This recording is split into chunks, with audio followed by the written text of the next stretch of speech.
مكون في كل بيت وكيبقى غير كيضيع وحتى واحد ما عارف القيمه ديالو. القيمه ديالو كبيره بزاف، انه كيبيض الاسنان وكيحيد الاصفرار والتصبغات ديال الاسنان. هذا المكون هو الخبز اللي كيبقى غير بيت وكيتلاح. اليوم غادي نوريكم طريقه باش انكم تبيضوا به سنانكم وبطريقه فعاله، واكيد ما غاديش تندموا. تابعوا معايا الفيديو حتى الاخر. كنخليو الخبز ديالنا كيكون عندنا ديجا خبز بيت، كناخذوا واحد الطريف ديال الخبز وكندوزو هكا فوق البوطه حتى كيتجمر مزيان وكيولي كامل فحم، عباره عن فحم، حيتاش الخبز غني بالالياف، كما انه يساعد على ازاله طبقه البلاك، وحتى درجه الاصفرار ديال السنان كتنخفض وكيبيضوا السنان 10 درجات فقط بالخبز. والخبز كيبقى غير مليوح، اكثريه كيكون الخبز كارم عندنا في الدار وما كنعرفوا ما نديرو به. كناخذوا قطعه من الخبز ديالنا وكنخليوها كتجمر فوق البوطه. من بعد كنحكوها بهذه الطريقه باش البودره كتكون رطبه وما كتجرحش لينا المينا ديال الاسنان.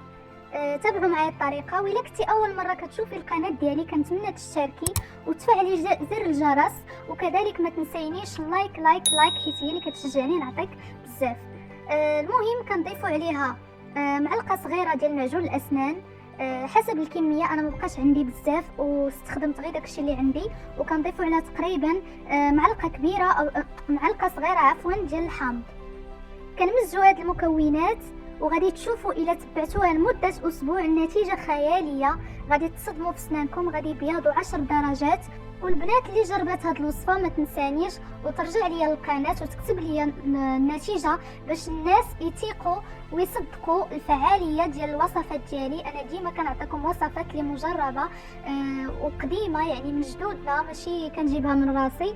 وكنأكد لكم ان هاد الوصفه غادي تبيض لكم سنانكم وغتحيد لكم الاصفرار. انا هنايا من بعد ما عقمت ايدي كنخلط غير بيدي باش يتجانسوا المكونات، حيتاش فاش كيتجانسوا كيتفاعلوا كتكون النتيجه اكثر فعاليه وافيكاس. وكنوعدكم بلا لا جربتوا هذه الوصفه ما غاديش تندموا.